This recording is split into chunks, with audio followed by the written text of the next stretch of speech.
সুপ্রিয় দর্শক আসসালামু আলাইকুম। Welcome back to my channel cooking studio by অরেন।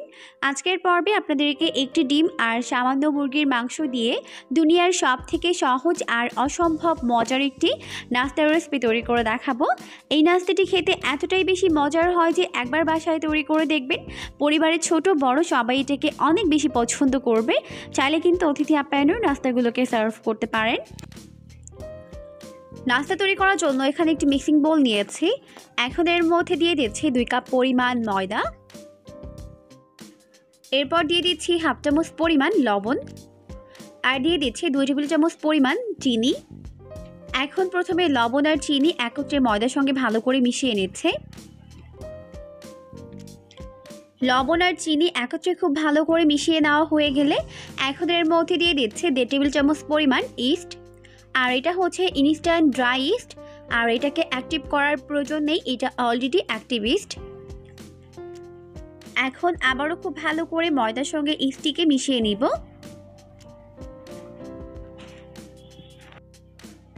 তো খুব ভালো করে মিশিয়ে নেওয়া হয়ে গেলে এখন এর মধ্যে দিয়ে দিচ্ছে 2 টেবিল চামচ পরিমাণ সয়াবিন তেল। আপনারা এখানে চাইলে সয়াবিন তেলের পরিবর্তে বাটার ব্যবহার করতে পারবেন। তো সয়াবিন তেল ময়দার সঙ্গে খুব ভালো করে ঘষে ঘষে মিশিয়ে নিতে হবে। তো ভালো করে মিশিয়ে নেওয়ার পর এখন আমি এর মধ্যে দিয়ে দিচ্ছি একটি ডিম। এখন ডিমটিকেও ময়দার সঙ্গে খুব ভালো করে মিশিয়ে নিচ্ছে।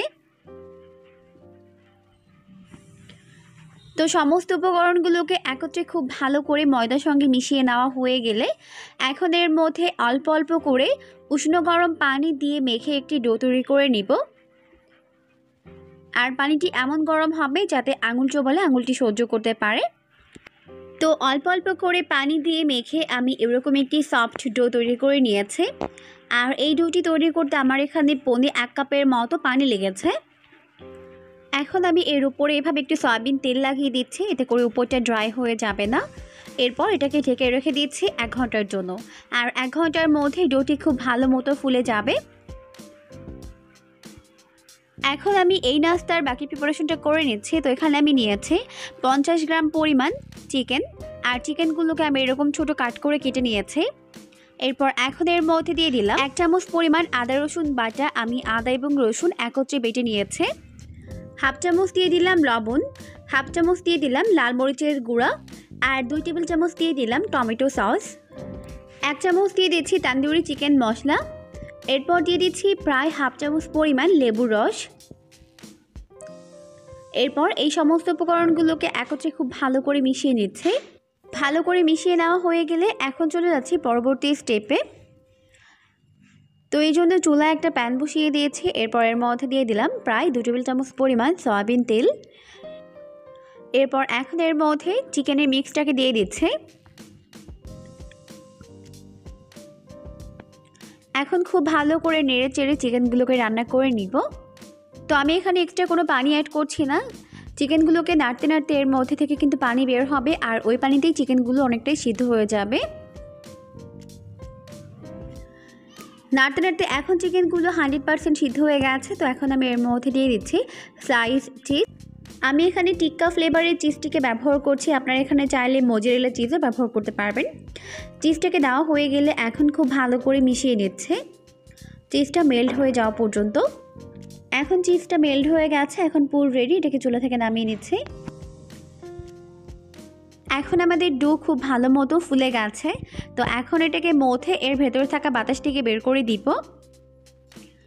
এরপর যে কটা নাস্তা তৈরি করব ওভাবে এই ডোটিকে ভাগ করে নিচ্ছে। আমি যতটা পরিমাণ উপকরণ নিয়েছি এতে করে আমার 5টির মতো নাস্তার শেপ হবে।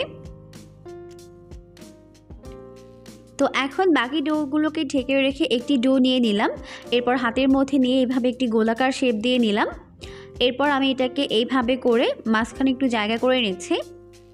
এরপর মাঝখানে চিকেনের পুরটিকে দিয়ে দিচ্ছে। এরপর এর মুখটিকে এইভাবে সিল করে দিচ্ছে। এরপর এটাকে এরকম একটি গোলাকার শেপ দিয়ে নিচ্ছে। ব্যাস তৈরি হয়ে গেল আমাদের একটি নাস্তা শেপ। তো এখন সবগুলো তৈরি করে নেওয়া হয়ে গেছে। এখন আমি নাস্তাগুলোকে ফ্রাই করে নিব।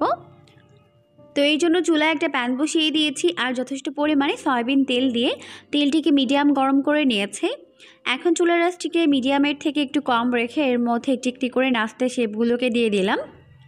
আর অবশ্যই নাস্তাগুলোকে মিডিয়াম আঁচেই ভাজতে হবে, এতে করে ভেতর এবং বাইরে খুব ভালো মতো কুকড হতে পারবে।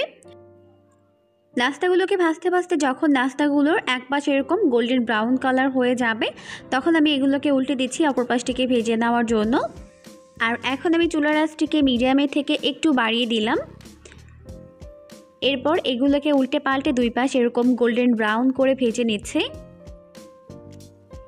তো এখন নাস্তাগুলোর দুই পাশ গোল্ডেন ব্রাউন করে ভেজে নেওয়া হয়ে গেছে। এখন আমি নাস্তাগুলোকে তেল ছড়িয়ে তেল থেকে উঠিয়ে নিচ্ছি আর বাকি নাস্তাটিকেও সেমভাবেই ফ্রাই করে উঠিয়ে নিব। এখন আমার সবগুলো নাস্তা ভেজে উঠিয়ে নেওয়া হয়ে গেছে। আর নাস্তাগুলো কিন্তু খেতে অসম্ভব মজার হয়। অবশ্যই রেসিপিটিকে ফলো করে বাসায় ট্রাই করবেন, দেখবেন পরিবারের ছোট বড় সবাই এটাকে অনেক বেশি পছন্দ করবে আর অনেক মজা করে খাবে। আজকের মতো এখানেই বিদায় নিচ্ছি। আল্লাহ হাফিজ।